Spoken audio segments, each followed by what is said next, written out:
போட்ட மிஞ்சிதான் காதுல பேசுதே.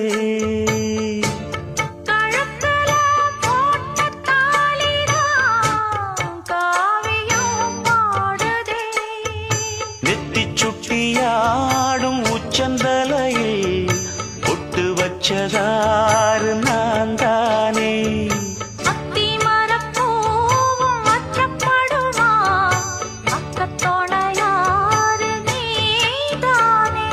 ஆசை பேச்சில் பாதி மூச்சில் லேசாதேகம் சூடு.